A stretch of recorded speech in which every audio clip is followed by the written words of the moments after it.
A continuación vamos a resolver un problema correspondiente al tema onda de choque oblicua. En este tema en particular se pueden producir distintas configuraciones geométricas que van a generar patrones de ondas de lo más variados. De todas esas posibles configuraciones vamos a resolver la que se ve en la figura, en la cual una corriente supersónica avanza entre dos placas planas paralelas. El extremo derecho de cada placa está plegado, está doblado, cada una con un ángulo θ diferente. Este es el caso entonces de un difusor asimétrico. El objetivo del ejercicio es resolver el campo fluidodinámico resultante de este sistema. Los datos disponibles para resolver el problema son los siguientes. El número de Mach de la corriente que circula entre las dos placas planas es igual a 2,5.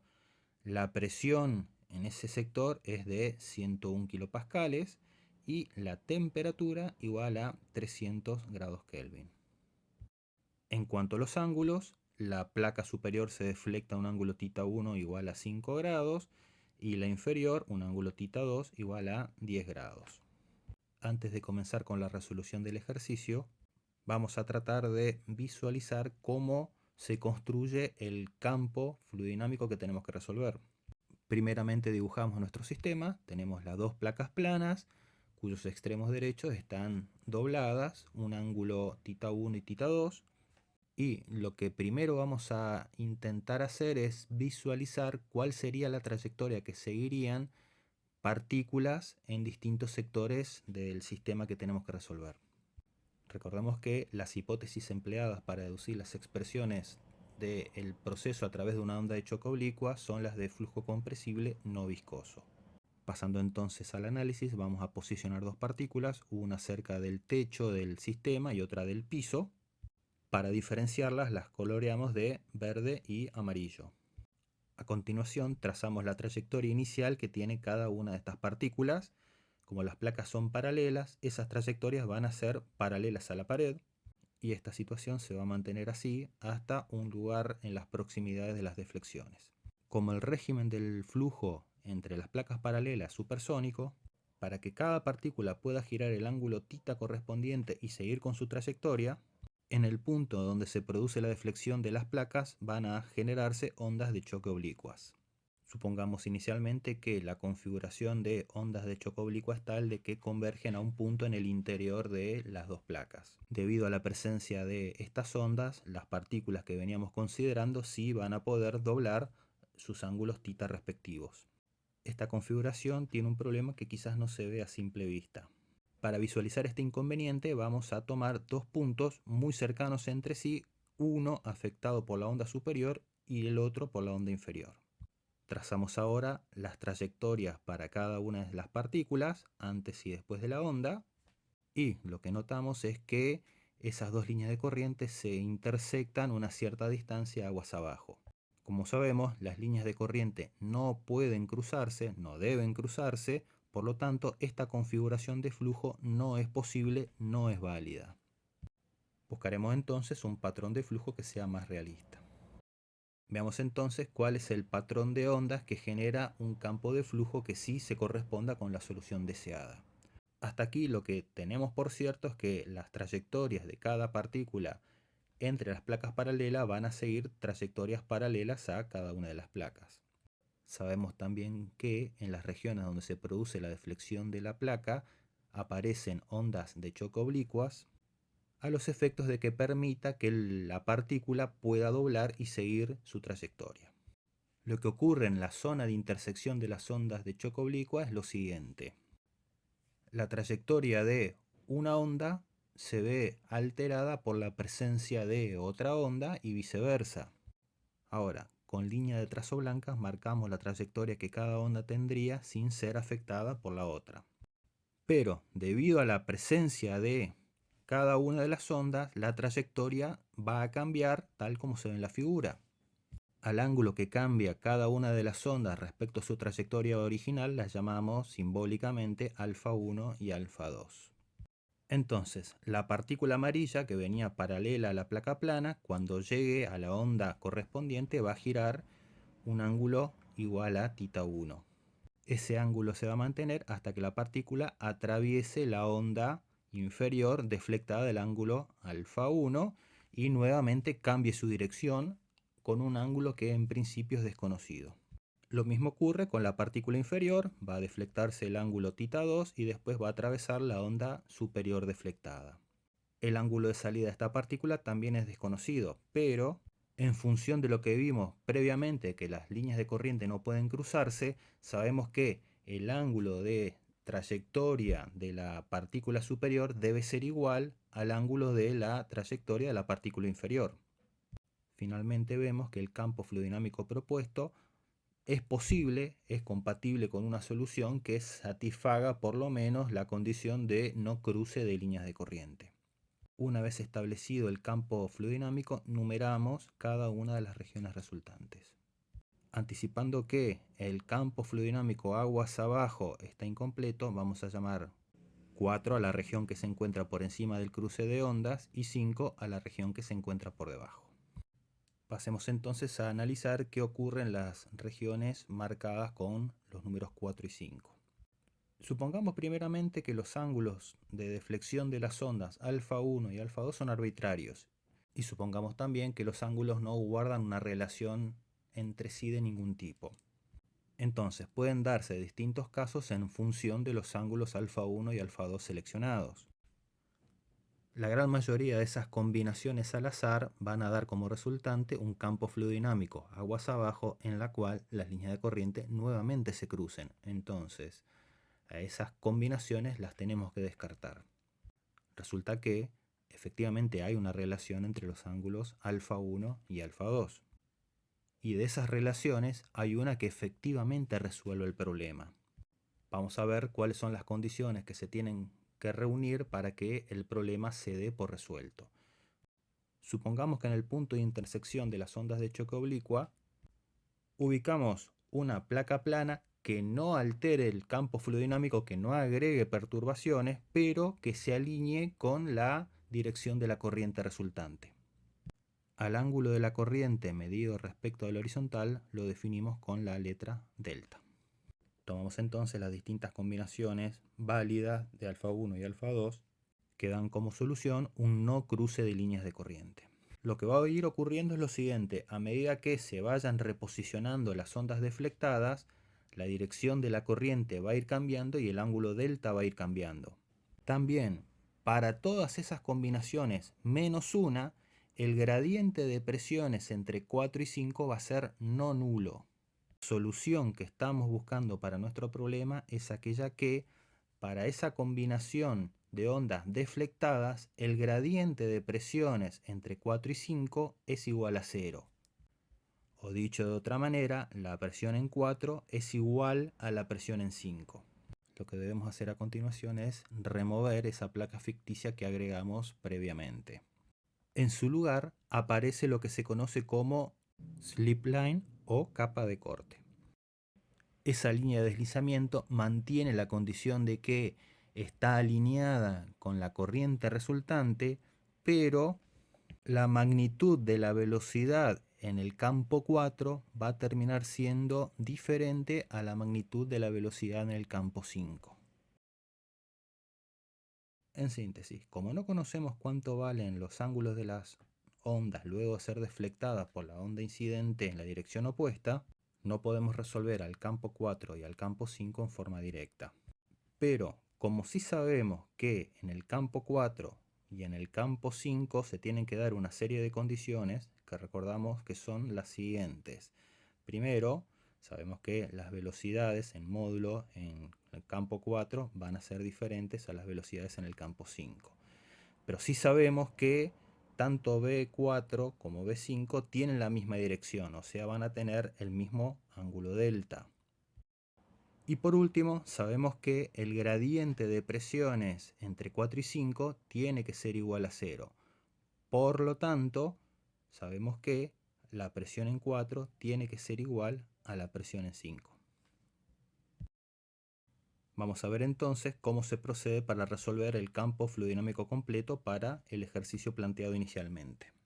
Pasamos entonces a la resolución del ejercicio.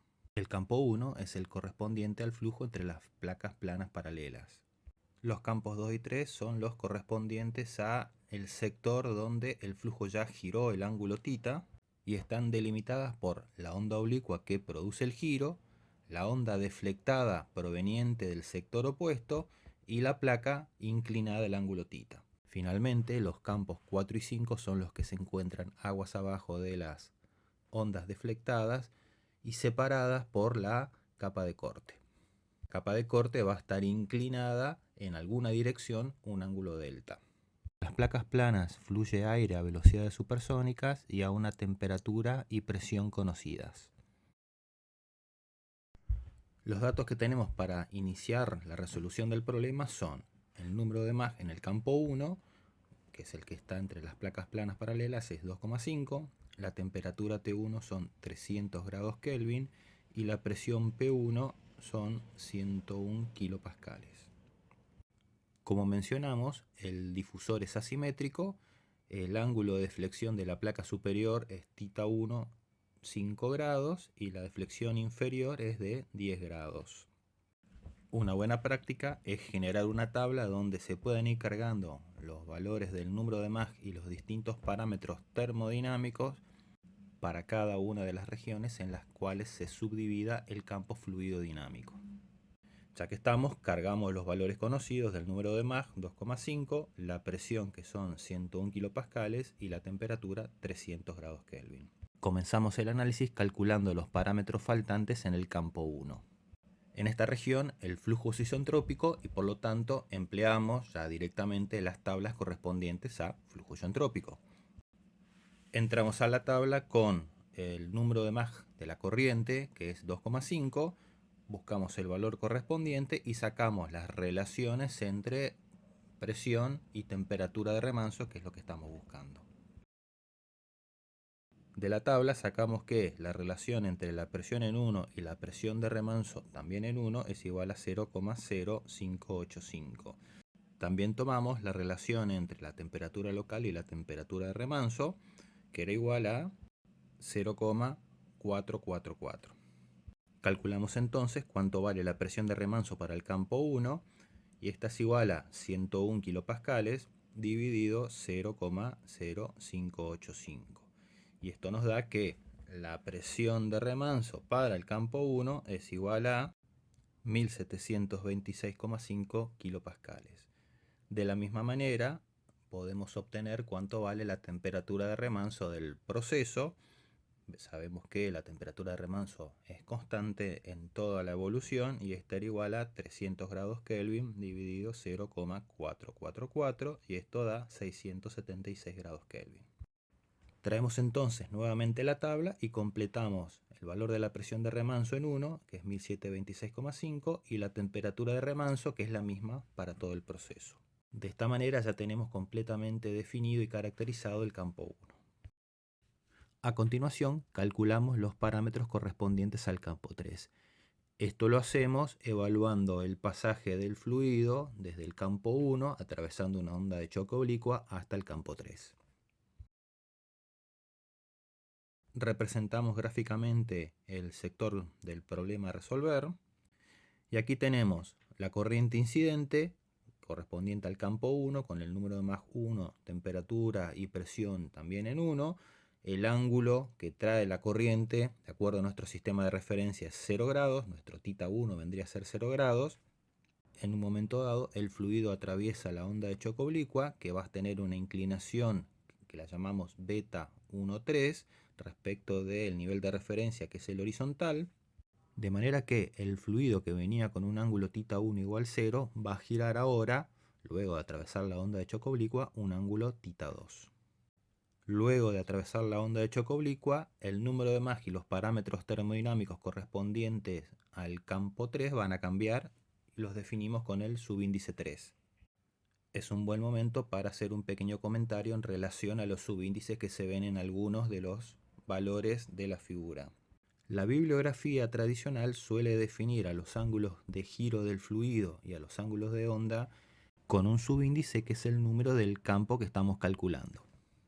Esto a veces puede llevar a confusión, sobre todo cuando se trabajan con campos con muchas subdivisiones. Una forma alternativa de definir esos subíndices para el ángulo de giro y el ángulo de onda es agregar al subíndice el número correspondiente al campo de inicio del proceso y el número del campo de destino. Entonces, para este problema, θ 13 es el ángulo que gira el fluido desde el campo 1 hacia el campo 3 y β 13 es el ángulo de la onda oblicua entre el campo 1 y el campo 3. En la forma de representar cada uno de los ángulos queda a criterio del que resuelve el problema, simplemente es una forma alternativa de representar las cosas. Recordamos brevemente algunos de los conceptos vistos en teoría. Primeramente cambiamos los ángulos de onda, que normalmente suelen cambiar con la bibliografía. Nosotros vamos a tomar como ángulo de giro de el flujo θ y el ángulo de la onda como β. En la teoría se vio también que las componentes de la velocidad normales a la onda de choque oblicua son las que producen los cambios en el fluido al atravesar la onda de choque. Entonces, para evaluar el pasaje del flujo a través de una onda de choque oblicua, tenemos que tener en cuenta el número de Mach normal a la onda de choque oblicua. El número de Mach a la izquierda de la onda antes de atravesarlo lo calculamos como el número de Mach local por el seno del ángulo beta, que es el ángulo de la onda, y el número de Mach luego de haber atravesado la onda es igual al número de Mach normal luego de haber atravesado la onda dividido el seno del ángulo de la onda menos el ángulo de giro del fluido. Primeramente debemos calcular cuánto vale el ángulo de la onda. Ya que se conoce el número de Mach de la corriente incidente y se conoce el ángulo de giro del flujo, podemos calcular el ángulo beta de la onda de choque oblicua. La forma más simple de hacerlo es empleando una gráfica que tiene como parámetros el número de Mach, el ángulo de giro y el ángulo de la onda. En esta gráfica podemos saber cuánto vale el ángulo de la onda oblicua beta 13. La gráfica es la que se muestra en la imagen. Esta gráfica presenta la relación entre el ángulo de giro de flujo, el ángulo de la onda y el ángulo de la corriente incidente. En esta gráfica el eje de abscisas muestra el ángulo de flexión del flujo, el eje de ordenadas muestra el ángulo de la onda y cada una de las curvas muestra la relación entre estos dos ángulos para un cierto número de Mach. Vamos a emplear esta gráfica para encontrar cuánto vale el ángulo de la onda para nuestro problema. Sabemos que la deflexión neta del fluido es de 10 grados, lo marcamos en la gráfica, y buscamos la posición correspondiente al Mach incidente, que es igual a 2,5. Vemos que en esta gráfica el número de Mach avanza cada 2 décimas, nuestra posición está en una posición intermedia, y buscamos entonces para esos 10 grados intersectar la curva para el número de Mach objetivo. Una vez tocada esa curva, buscamos cuánto vale el ángulo de deflexión de la onda, que para esta transición es de 31,9 grados. Pasando en limpio entonces tenemos que para el número de Mach 1 igual a 2,5 grados y para el ángulo θ 13 de giro igual a 10 grados, con esta gráfica el ángulo beta 13 de la onda va a ser igual a 31,9 grados. Ahora sí podemos calcular cuánto vale el número de Mach 1 normal. Este va a ser igual a el número de Mach en 1 por el seno de beta 13. Esto va a ser igual a 2,5 por el seno de 31,9 y entonces el número de Mach 1 normal va a ser igual a 1,32. Con este valor del número de Mach normal podemos calcular cuánto vale el número de Mach normal luego de atravesar la onda y la relación entre las propiedades termodinámicas antes y después de la onda oblicua. Para ello usamos las tablas de onda de choque oblicua. En la tabla buscamos el valor correspondiente al número de Mach normal para la corriente incidente, vemos que está otra vez entre dos puntos, interpolamos y obtenemos todas las relaciones. Puntualmente, el número de Mach normal después de haber atravesado la onda es 0,776. Ya tenemos cuánto vale el número de Mach después de la onda, vamos a calcular cuánto valen las propiedades termodinámicas después de la onda en el campo 3. Tenemos que la relación entre la presión 3 y 1 es igual a 1,864. La relación entre la temperatura en el campo 3 y el campo 1 es igual a 1,203. Y la relación entre la presión de remanso en el campo 3 a la presión de remanso en el campo 1 es igual a 0,976. Como ya conocemos cuánto vale P1, T1 y P01, podemos obtener directamente P3, T3 y P03. Si hacemos las distintas operaciones, tenemos que la presión en 3 es igual a 188 kilopascales, la temperatura en 3 es 361 grados Kelvin y la presión de remanso en 3 cae a 1685 kilopascales. Para calcular el análisis, completamos cuánto vale el número de Mach de la corriente en el campo 3 y que va a ser igual a el cociente entre el número de Mach en 3 normal dividido el seno de el ángulo de la onda beta 1,3 menos la deflexión neta del flujo tita 1,3. De acá tenemos que el número de Mach en 3 va a ser igual a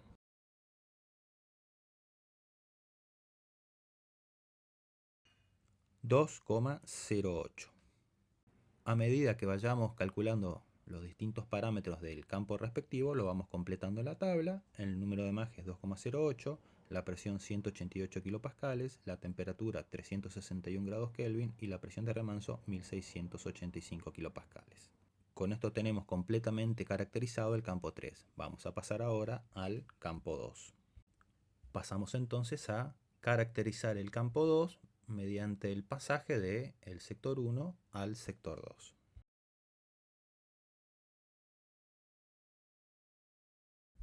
El esquema a resolver es el que se ve en la figura. La corriente incidente, que forma un ángulo respecto de la referencia igual a 0 grados.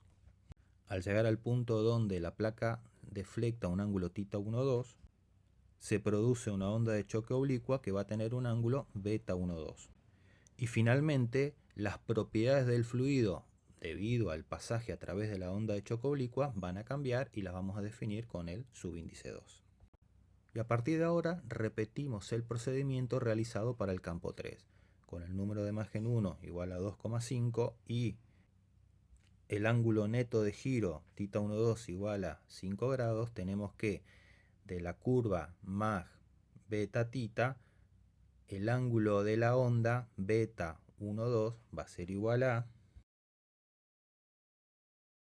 27,4 grados. Una vez que se obtuvo el ángulo de la onda, para esta configuración tenemos que el número de Mach 1 normal va a ser igual a el número de Mach en 1 por el seno de beta 1,2. Luego de reemplazar los valores respectivos, tenemos que el valor del número de Mach 1 normal es igual a 1,15. Con este valor obtenido para el Mach 1 normal, podemos entonces entrar a continuación a las tablas de onda de choque normal y obtener el número de Mach 2 normal, que va a ser igual a 0,875, y las distintas relaciones de presión, temperatura y presión de remanso antes y después de la onda. Una vez obtenidas esas relaciones, podemos calcular cuánto vale la presión, la temperatura y la presión de remanso en el campo 2. Reemplazando los valores de la presión en el campo 1, P1, T1 y P01 en cada una de las relaciones obtenidas recientemente, obtenemos que la presión en 2 vale 139 kilopascales, la temperatura en 2 329 grados Kelvin y la presión de remanso en 2 es igual a 1721,3 kilopascales. Finalmente, completamos la caracterización del campo 2 calculando cuánto vale el número de Mach en dicho campo. Aquí tenemos que el Mach en 2 es igual al cociente entre el número de Mach 2 normal y el seno del ángulo de la onda 1,2 menos el ángulo de deflexión neta del fluido. Reemplazando por los valores respectivos, tenemos que el número de imagen 2 es igual a 2,3. Y antes de seguir adelante, completamos la tabla con los valores recién obtenidos. El número de imagen 2 es 2,3, la presión 139 kilopascales, la temperatura 329 grados Kelvin y la presión de remanso 1721,3. Para completar el ejercicio y caracterizar completamente el campo fluidodinámico, tenemos que resolver al campo 4 y al campo 5.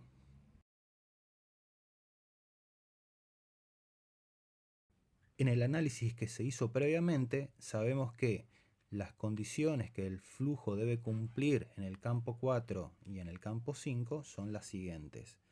Primeramente, la magnitud de la velocidad en el campo 4 no tiene por qué ser necesariamente igual a la velocidad en el campo 5.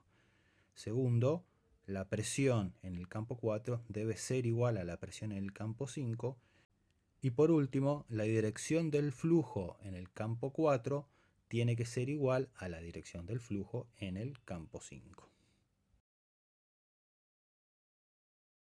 El esquema a resolver es el que se muestra en la figura. Ya tenemos caracterizado el flujo en los campos 2 y 3 y tenemos que dar el salto hacia el campo 4 y el campo 5. El problema que se presenta en este caso, comparado con la resolución para el campo 2 y el campo 3, es que no conocemos la dirección final del flujo. Es decir, no sabemos cuánto vale el ángulo delta. Y por eso la manera de proceder a continuación tiene que tener una sutil variación. Como no conocemos cuánto vale delta, entonces planteamos la solución del campo 4 y el campo 5 mediante el método de prueba y error. La secuencia de resolución es la siguiente. El primer paso va a ser proponer justamente un valor para el ángulo delta. En esta fase pueden darse tres escenarios. El primero de ellos se produce cuando tenemos un difusor simétrico.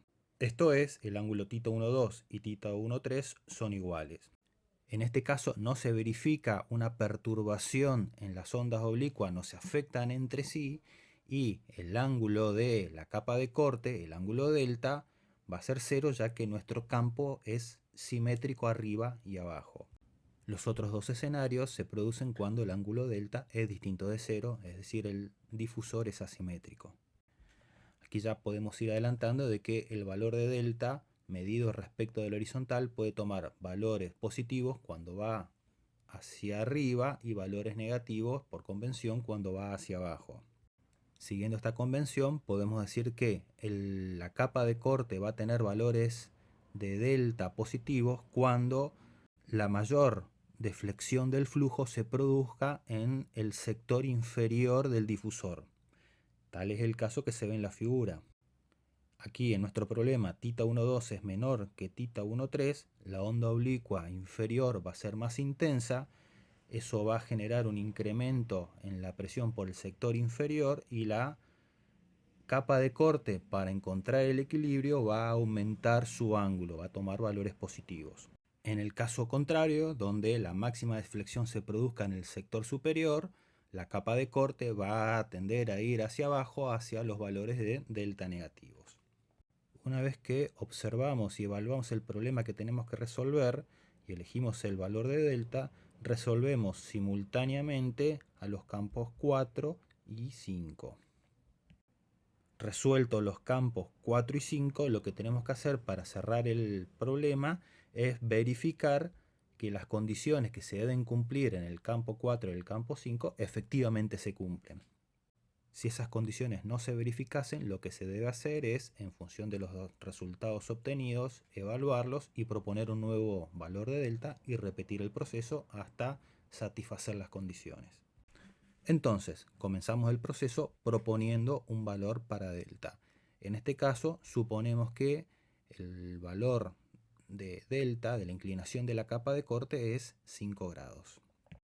Ya definido este valor, resolvemos simultáneamente al campo 4 y 5.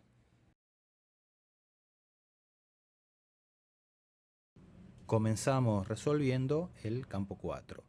El esquema de flujo para este valor de delta va a ser el siguiente. La corriente incidente es la proveniente del campo 2. Esta corriente está deflectada respecto de la horizontal, el ángulo θ 1, 2. Cuando atraviesa la onda de choque oblicua, cambia su dirección y su nueva dirección ahora va a ser el valor de delta 4,5 medida desde la horizontal. Primeramente debemos conocer cuánto vale el cambio de dirección total del flujo desde 2 a 4. Para eso a la derecha armamos un pequeño esquema con los ángulos que tienen los distintos campos medidos respecto de la horizontal. Aquí vemos que el flujo en 2 está girado un ángulo θ 1, 2, que el flujo en 4 está girado un ángulo delta 4, 5, por lo tanto el ángulo neto de giro del flujo desde 2 hasta 4 es θ 2, 4. De acuerdo a esta construcción tenemos que θ 2, 4 va a ser igual a θ 1, 2 más delta 4, 5. Al reemplazar cada uno de los valores, vemos que θ 2, 4 va a ser igual a 10 grados. Ahora sí podemos proceder a resolver el problema como regularmente. Con el valor del número de Mach para el campo 2 y el ángulo de giro neto del flujo de 2 a 4, podemos, empleando la gráfica Mach, beta, θ, encontrar cuánto vale el beta 2,4. Al usar esa gráfica, tenemos que beta 2,4 va a ser igual a 34,3 grados. Una vez obtenido el valor de beta 2,4, pasamos a calcular el valor del número de Mach 2 normal, que es igual al número de Mach en 2 por el seno de beta 2,4. Reemplazando esta expresión por los valores respectivos, tenemos que el número de Mach 2 normal va a ser igual a, calculado el valor del número de Mach 2 normal, entramos a la tabla de onda de choque normal con este valor y obtenemos el número de Mach 4 normal y la relación entre la presión, la temperatura y la presión de remanso entre 4 y 2. Las relaciones son las que escribimos a continuación. El número de Mach 4 normal es 0,785. La relación de presiones 4 a 2 es 1,81. Si despejamos el valor de P4 y lo reemplazamos por el valor de P2, tenemos que P4 va a ser igual a 251,6 kilopascales. A este valor lo resaltamos porque vamos a compararlo más adelante con el valor de la presión en el campo 5. La relación de temperaturas 4 a 2 es igual a 1,19. De acá, despejando y reemplazando, tenemos que T4 va a ser igual a 392 grados Kelvin. Y finalmente, la relación entre las presiones de remanso 4 a 2 es igual a 0,98. Despejando y reemplazando, tenemos que la presión de remanso en 4 va a ser igual a 1686,9 kilopascales. Y por último, el número de Mach en 4 va a ser igual al cociente entre el Mach 4 normal dividido el seno de beta 2,4 menos θ 2,4.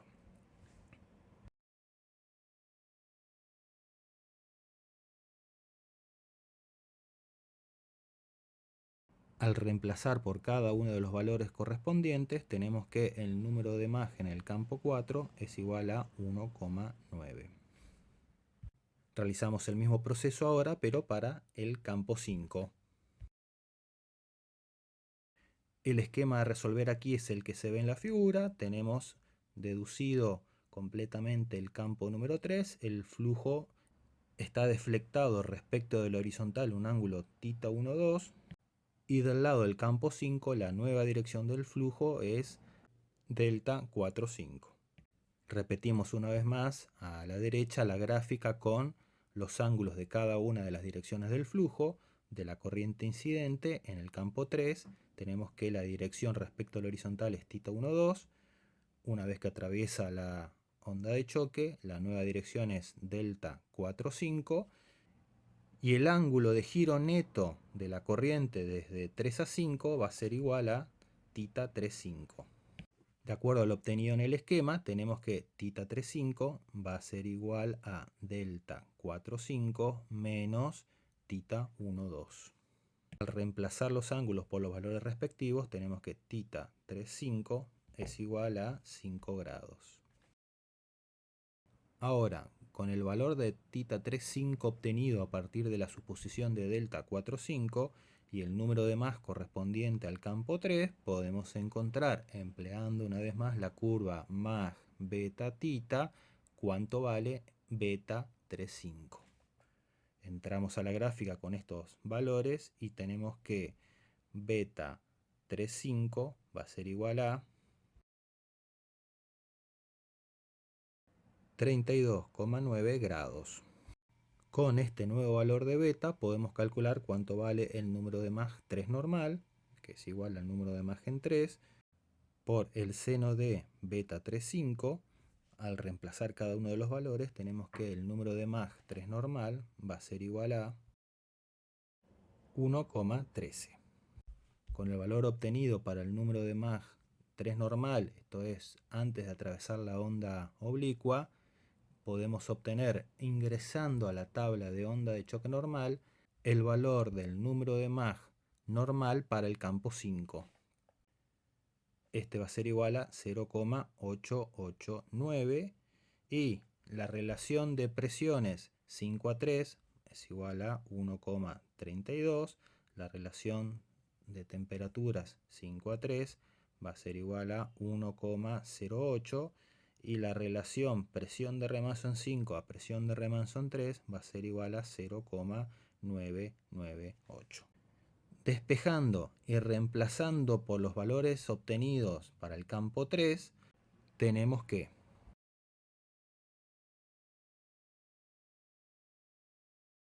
la presión en el campo 5 es igual a 248,2 kilopascales. A este valor lo resaltamos porque lo vamos a precisar en unos minutos. Y la temperatura y presión de remanso en el campo 5 van a ser iguales a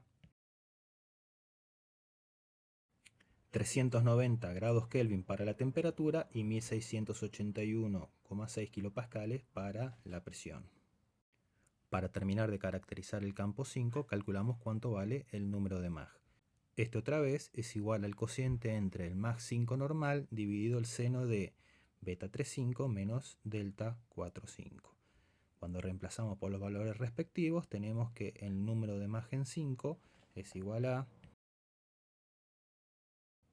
1,9. Al comparar los valores obtenidos para la presión en el campo 4 y la presión en el campo 5, vemos que son prácticamente iguales y con eso podemos dar por terminado el ejercicio. El ángulo que va a tomar la capa de corte va a ser aproximadamente igual a 5 grados. Finalmente, completamos la tabla con los resultados obtenidos para los campos 4 y 5.